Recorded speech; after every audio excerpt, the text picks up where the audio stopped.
Uma boa noite a todos, continuando o ciclo de palestras da nossa casa O Reencontro.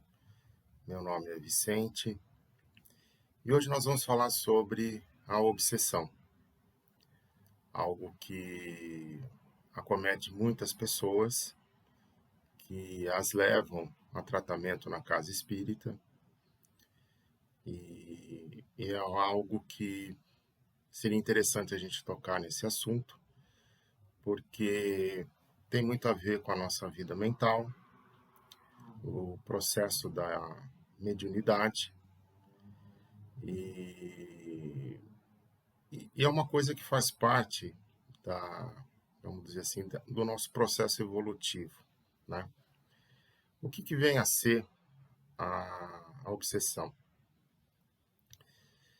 É uma importunação, não é? É uma importunação, em geral, por um desencarnado. É evidente que existem obsessões também por encarnados, né? Uma pessoa importuna a outra, não deixa de ser um processo obsessivo. Um outro processo também obsessivo são coisas que a própria pessoa ela fica ligada a alguma situação, né? Que acaba virando um processo obsessivo. Mas em que nós vamos falar agora em tela é sobre essa questão que envolve a mediunidade, né?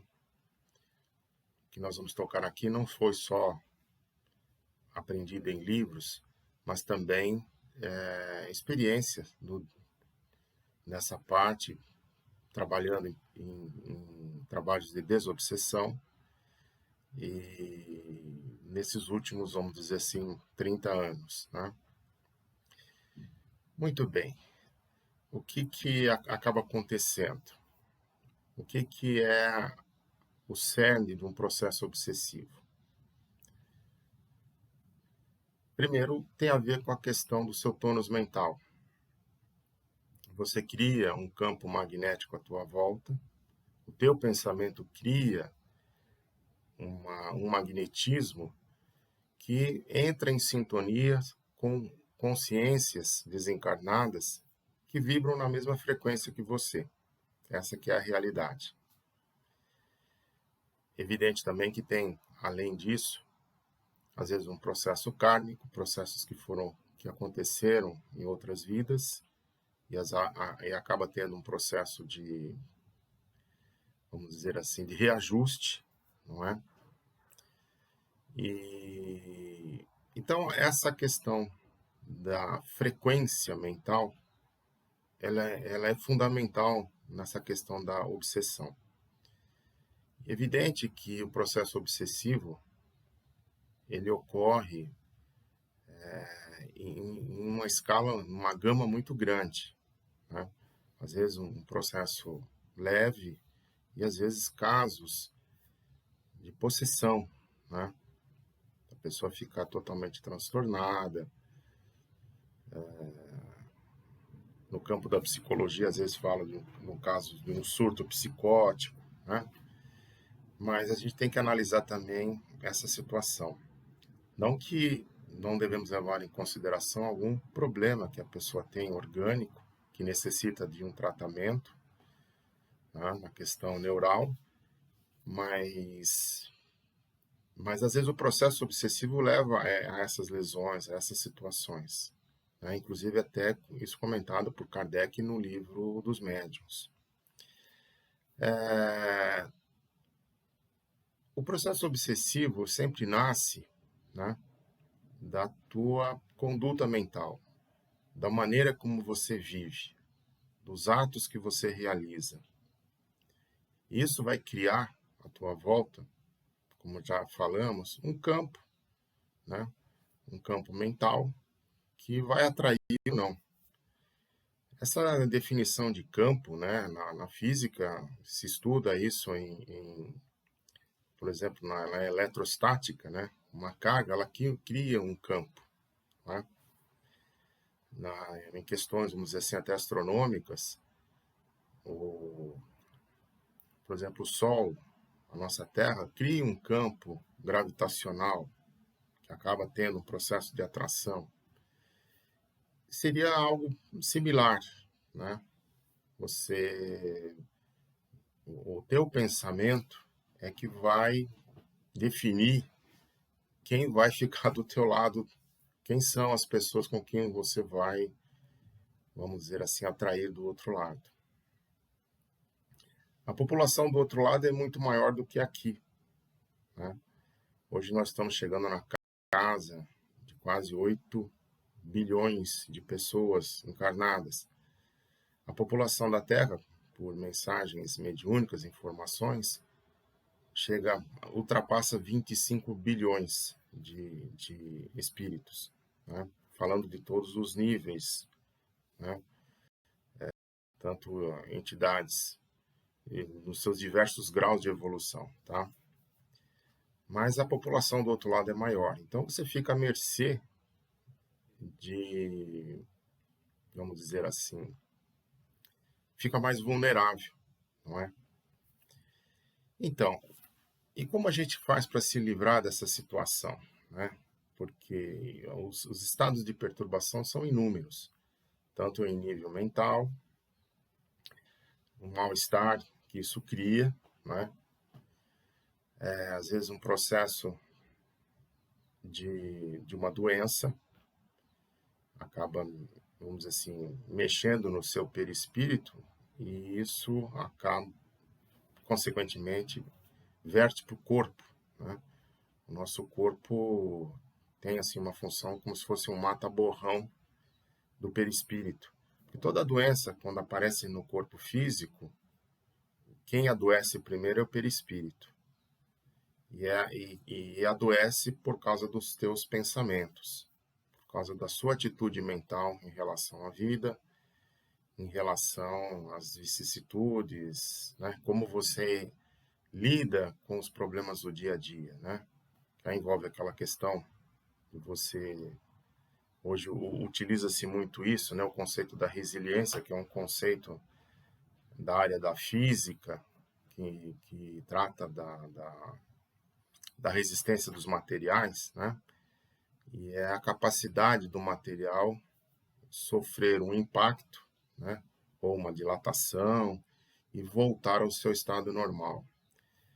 E a resiliência é isso, né? Você, diante das vicissitudes do teu dia a dia, você conseguir se autocompor, né? Não deixar que aquilo se torne uma coisa avassaladora e te desequilibre. Então, o que fazer nessas situações, né, de um processo de obsessão? O que é feito, por exemplo, numa casa espírita e outras instituições que compreendem esse processo que se trata de uma obsessão, de uma influência, vamos dizer assim, maléfica de uma entidade desencarnada. E o que fazer?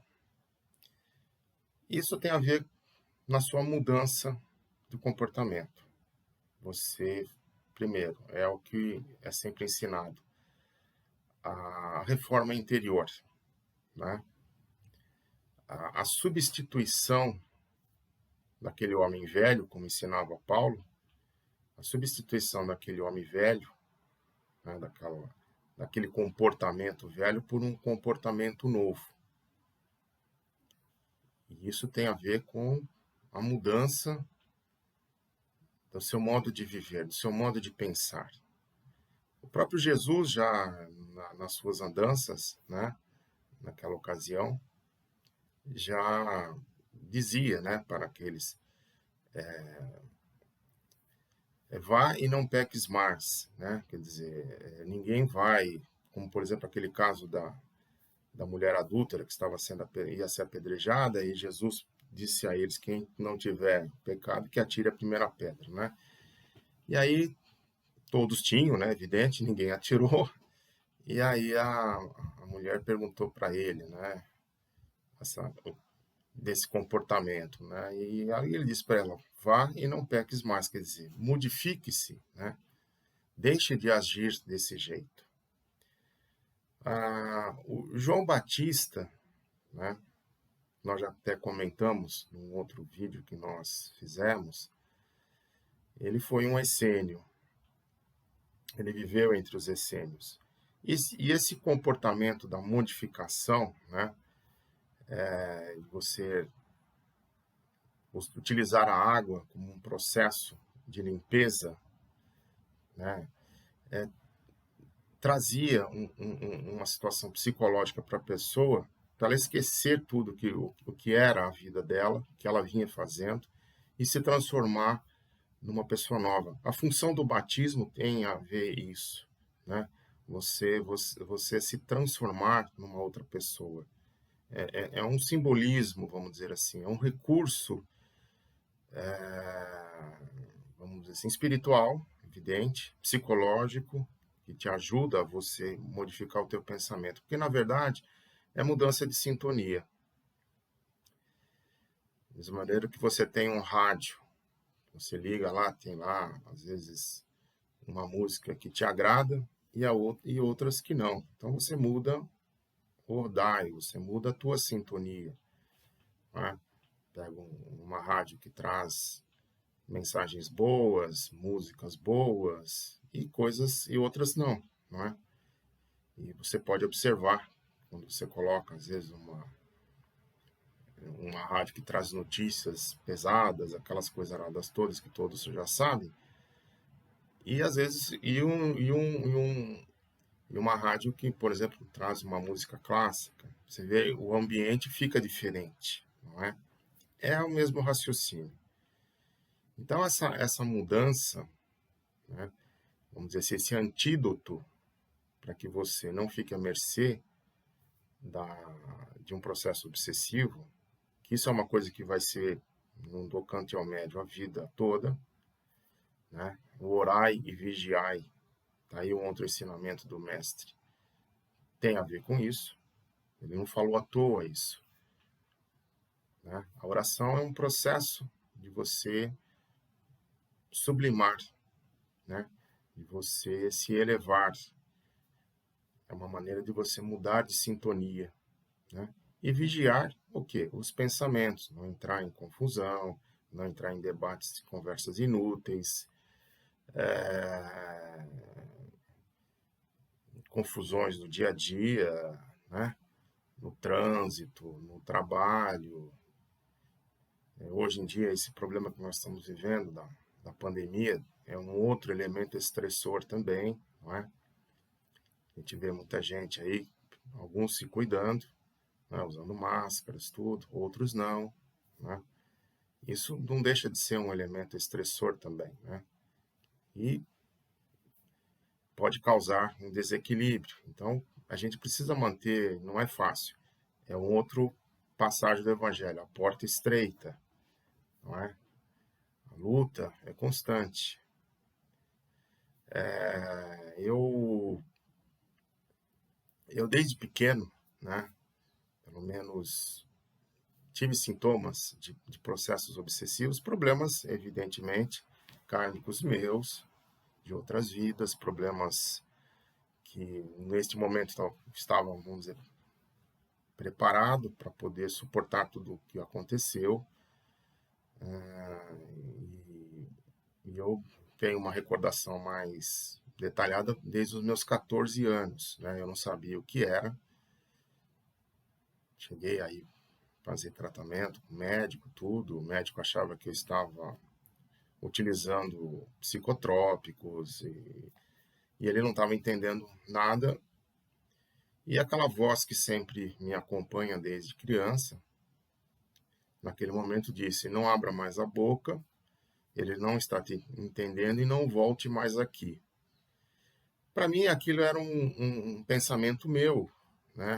Uma argumentação minha interna, mas não era uma influência do meu guia me ajudando ali. Evidente que eu tinha que passar por aquele processo de dor, né? Porque a dor é uma mola propulsora, ela te impulsiona para que você se modifique, não é? A dor não é uma coisa, vamos dizer, maldita, que vem de que Deus não está cuidando. Na verdade, não é isso. A dor tem uma função evolutiva muito importante. A dor, ela é uma mola propulsora, como eu já falei.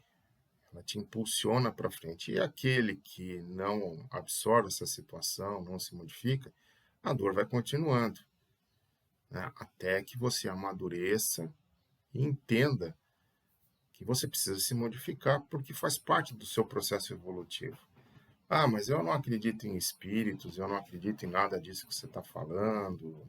Eu também não acreditava, né?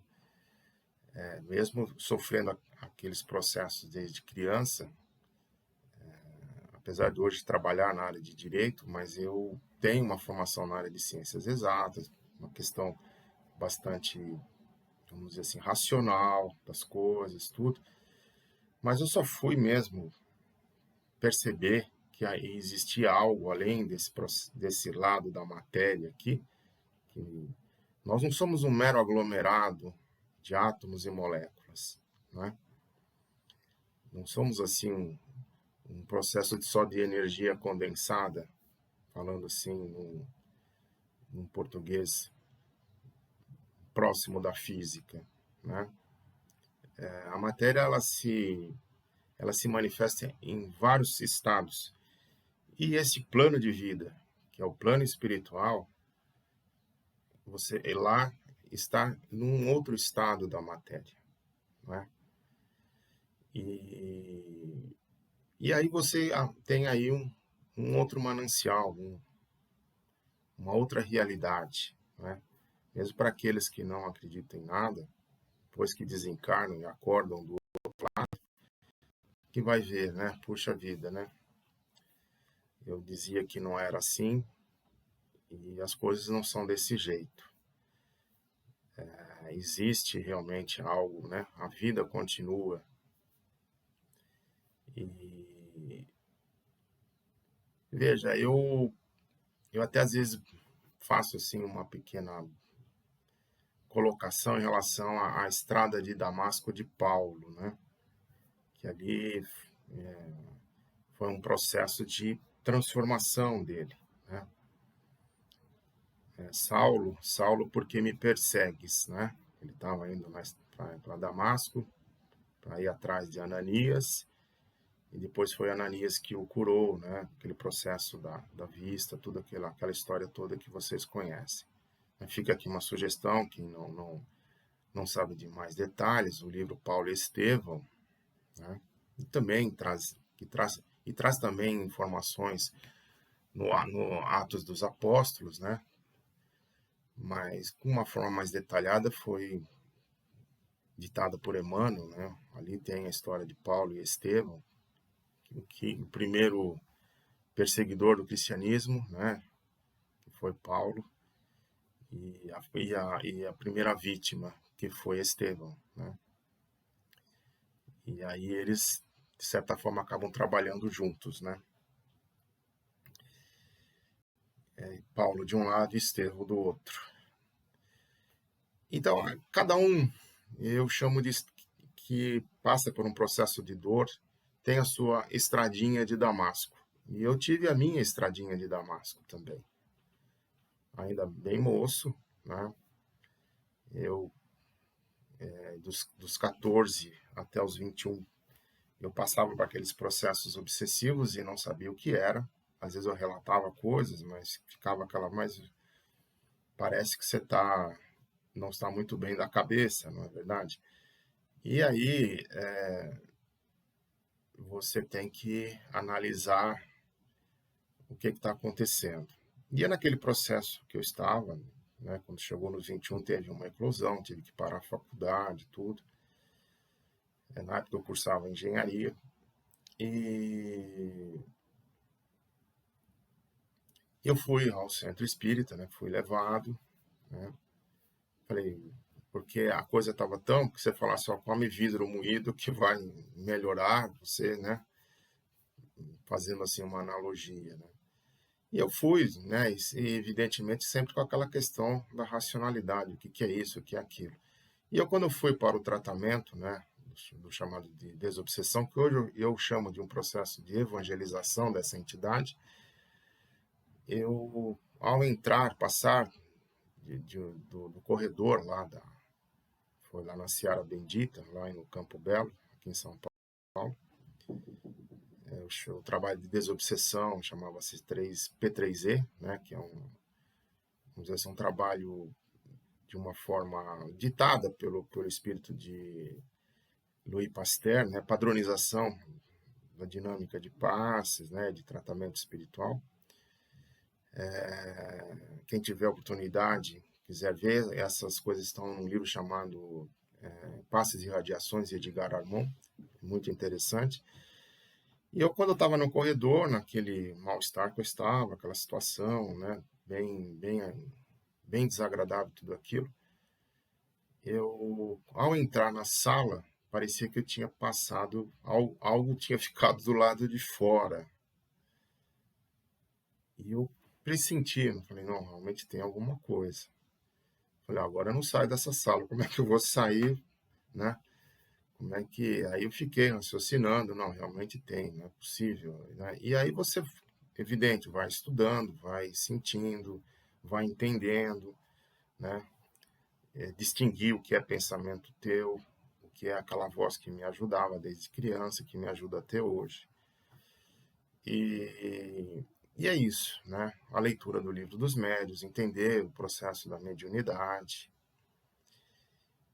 E você substituir as suas atitudes antigas por comportamentos novos e comportamentos positivos, não negativos, né? Porque você pode ter uma mudança de uma coisa boa para uma coisa ruim, mas aqui não, nós estamos falando de uma mudança de uma situação que não está boa, mas para uma coisa melhor, que é uma substituição, que é a mudança, né? Você se despir do homem velho e se transformar num homem novo. E isso é por intermédio da vivência do Evangelho. A gente precisa ter uma visão universalista das coisas, né? O Evangelho como um código de comportamento cósmico, né? Jesus, por ser o nosso mentor espiritual aqui do planeta Terra, ele evoluiu em outros planetas que já não existem mais no nosso universo, já foram desintegrados pelos processos naturais da evolução do universo. Ele evoluiu pelo Evangelho, né? E esse código que nós chamamos de Evangelho se manifesta aqui também na Terra por intermédio das outras religiões e filosofias, porque é ele que está por trás. Quem faz essa distinção somos nós aqui, pela nossa pequenez, que aí cria-se dissidências, polarizações, né? Que não são saudáveis. Mas existem conceitos, existem mensagens que te modificam. Porque, veja, toda a religião que existe no nosso planeta, que te modificou, que te transformou numa pessoa melhor, ela está cumprindo a sua função. Independente do que se você acredita em ondas, em raios, em influência espiritual. Para a espiritualidade, eles estão preocupados com as suas obras e não com as suas crenças. Quando você desencarna, não vão perguntar para que time você torce, qual que é o seu partido, qual que é... Não existe isso. O processo do desencarne é um processo de atração magnética, tá? E quanto mais você tenta vivenciar o amor, a caridade, a fraternidade no seu dia a dia, né? Não é só ficar falando, é a vivenciar mesmo. Tanto é que Jesus não escreveu nada por essa situação. Ele vivenciou, ele veio nos ensinar a viver. Ele se recompôs dos corpos espirituais que ele já teve para poder chegar aqui nesse plano de vida e vir nos ensinar a viver. Esse processo de preparação para que ele pudesse aparecer aqui no plano, na crosta terrestre, do nosso calendário, isso levou mais de 1000 anos só de preparação dele, criando os corpos, recobrando os corpos espirituais, baixando a sua, vamos dizer assim, tensão angélica para poder se manifestar aqui, que ainda ele tinha condições de reencarnar, porque existem espíritos superiores a ele que não têm mais condições, né? E ele é o nosso exemplo, nosso modelo, é o guia espiritual do nosso planeta, espírito responsável pelo ensinamento, né, da moralidade e da ciência. Tanto é que a gente vê, às vezes, na Igreja Católica, ou falar-se de um anjo, né, a gente sempre fala das duas asas, né? Os anjos têm asas. O que é um anjo? Um anjo é um super-homem, é um ser muito evoluído, que desenvolveu a moralidade, que representa uma asa, e a ciência, o conhecimento sobre as leis de Deus, a outra. Essa é uma figura de linguagem, né? É uma, é, uma, é uma maneira de explicar, né, por forma dessa figura, um processo de evolução, né? Então, é essa, vamos dizer assim, esse antídoto, esse soro, para que a gente não fique à mercê de processos obsessivos. E, de certa forma, quando você vai se modificando, às vezes acontece daquele irmão que está te obsidiando, às vezes um grupo de irmãos que está te obsidiando, se modifiquem também, tá? Porque o plano espiritual também está ali ajudando, e à medida que você vai se modificando, eles vão te ajudando. Ajuda-te que o céu te ajudará, né? Aí, às vezes, tem irmãos que não querem saber disso, aí eles vão procurar uma outra freguesia, vão procurar um outro que fala, esse aqui eu não vou conseguir mais perturbar. Ele está criando que acaba criando uma barreira magnética, um campo magnético protetor, tá? Uma barreira que ele acaba não conseguindo chegar mais perto. Por quê? Porque você se modificou. Você se transformou de um homem velho num homem novo. E é isso que é a questão vamos dizer assim, essa substituição do comportamento por um outro, né? Essa sublimação, que acaba sendo um processo de sedimentação desse viver novo, que vai te garantir, vamos dizer assim, a liberdade, né? Pelo menos nesse estágio de vida que nós temos, não ficar à mercê desses processos obsessivos, né?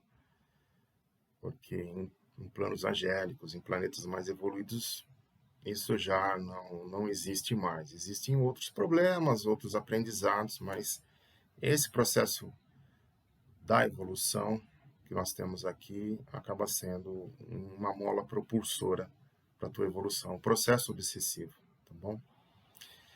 Bom, gente, nós estamos chegando ao final, né? Tem muita coisa para ser dita, eu queria só passar esse pequeno recado. E eu queria ler para nós aqui, como em formato de uma oração nesse final, uma passagem de Emmanuel, de um livro chamado Palavras de Vida Eterna. O título é Pacifiquemos. E o Emmanuel pinça uma passagem de Mateus, capítulo 5, versículo 9, que trata das bem-aventuranças. Ele fala o seguinte aqui: bem-aventurados os pacificadores, porque serão chamados filhos de Deus. E aí Emmanuel discorre, né, com esse tema. Não adianta estender a guerra nervosa. A contradita esperar-te-á em cada canto, porque a paz é fundamento da lei de Deus. Observa as catástrofes que vão passando. Vezes sem conta, o homem faz o lobo do próprio homem, destruindo o campo terrestre, mas Deus, em silêncio, determina que a erva cubra de novo o solo, colocando a flor na erva e formando o fruto no corpo da própria flor. Vulcões arruinam extensas regiões, mas Deus restaura as paisagens dilaceradas. Maremotos varrem cidades, mas Deus identifica-lhes outro lugar e ressurgem mais belas. Terremotos trazem calamidades, aqui e ali, mas Deus reajusta a fisionomia do globo. Moléstias estranhas devastam populações inteiras, mas Deus inspira a cabeça de cientistas abnegados e liquida as epidemias. Muito a ver com o que nós estamos vivendo no momento, não é? Tempestades, de quando em quando, sacodem largas faixas da terra, mas Deus, pelas forças da natureza, faz o reequilíbrio de tudo. Não te entregues ao pessimismo em circunstâncias alguma. Tudo pode ser, agora, diante de ti, aflição e convulsão. Contudo, tranquiliza a vida em torno, quanto puderes, porque a paz chegará pelas mãos de Deus. Que assim seja. Muito obrigado a vocês.